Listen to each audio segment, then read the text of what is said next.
Mami, siya po si Jenny. Siya po yung nililigawan ko. Hello po, magandang hapon po. Walang magandang sa hapon dahil ayoko sa mga duka. Ano, Jenny? Dukha lang kayo, nako. Kadiri kayo, akala ko pa naman mayaman kayo. Kaya mabuti pa, umalis ka na ditong babae ka. Baka marumihan pa ang bahay namin sa'yo. Hoy Jenny, hindi ka nababagay sa anak ko dahil ang pamilya mo ang pinakamahirap dito sa lugar namin. Kaya mabuti pa, umuwi ka na. Grabe naman po kayo kung makapanglait sa pamilya ko, pero hayaan niyo po, aalis na po ako. Mami, paano mo nalaman na mahirap lang sila Jenny? Kilala ko ang tatay niya, yung matabang nagtitinda lang ng tinapay sa palengke. Ay, ganun ba kadiri naman pala? Nagtitinda lang ng tinapay. Kaya tama lang ang ginawa nyo, Nay, na pinalayas mo si Jenny. O anak, kamusta ang date nyo ni Reggie? Mukhang hindi magandang nangyari anak ha? Ano bang nangyari? Grabe pala ang pamilya ni Reggie pa kung laiitin tayo. At ang masakit pa, hindi man lang ako pinagtanggol ni Reggie. Hayaan mo, anak. At least nakita mo kung anong ugali ang meron sila. Kaya tama lang na umuwi ka na dito. Wow, ang sipag naman ng anak ko na yan. Nakaka-proud tignan no? Malapit na kasi ang graduation namin pa, kaya sinisipagan ko palalo.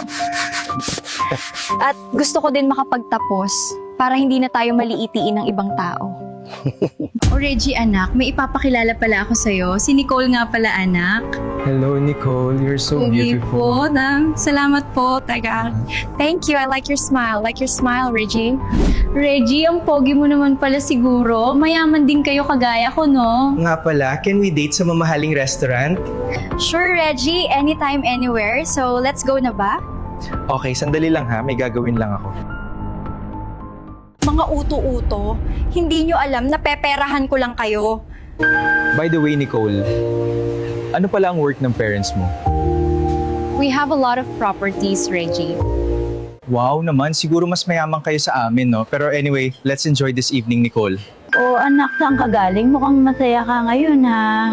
Ako, Nay, dyan lang ako galing. At isa pa, masaya talaga ako kapag nakikita kita. Hoy, ikaw ba yung tatay ng Jenny? Mabuti na lang hindi siya pinatulan ng anak ko kasi kung hindi, baka maging dukha din kami. Grabe ka naman sa sinasabi mo. Ang hirap kasi sa inyo, may pera lang kayo kung makapaglait kayo, wagas. O babe, anong problema? Bakit malungkot ka? Hindi ka ba masaya na kasama mo ako? Naka-hold pa kasi ang pera ko sa banks, babe. I need 200,000 kasi tomorrow. Uto-uto talaga tong pamilyang to.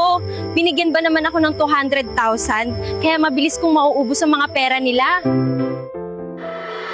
Congratulations, Jenny, anak. Proud na proud ako sa'yo. Hindi mo alam kung gaano ako kasaya dahil sa tagumpay mo. Salamat po, tatay. I love you. Kung hindi dahil sa'yo pa, hindi ko makakamit lahat ng ito. Kaya maraming salamat sa'yo pa. At lumipas ang mga buwan, ay unti-unti nang natupad ni Jenny ang kanilang pangarap ng kanyang tatay hanggang sa...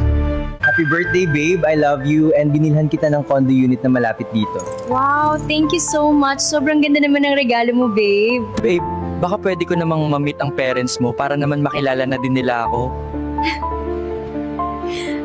Naku, babe. Out of town kasi ang parents ko eh. At next 2 months pa sila makakauwi. Mami, bakit ka malungkot? May problema ba ha? Nalugi na ang negosyo natin, anak, dahil sa sobrang daming kakumpetensya. Ano, Mami, nalugi na. Naku, hindi pwede. Saan na tayo kukuha ng pera niyan, Mami, ha? Uto-uto ka talaga, Reggie. Siguro ito na ang oras para makipaghiwalay ako sa kanya. Total, nakuha ko naman na din ang mga gusto ko. Nicole, can we talk? Yes, Reggie. May hiram sana ako sa'yo ng pera kung okay lang. Pero gusto ko na makipaghiwalay sa'yo. Total, nakuha ko na lahat ng gusto ko. Uto-uto ka kasi eh. Ano? Makikipaghiwalay ka? Hindi pwede, Nicole. Marami na akong binigay sa'yo, no? Nandito ba si Nicole ha? Pwede ko ba siyang makausap? Naku sir, nabenta na po itong kondo kanina at wala na ang hinahanap nyo. Congrats sa atin, anak, dahil napatayo na natin ang pangarap nating shop. Salamat po! Tayo na! Ay!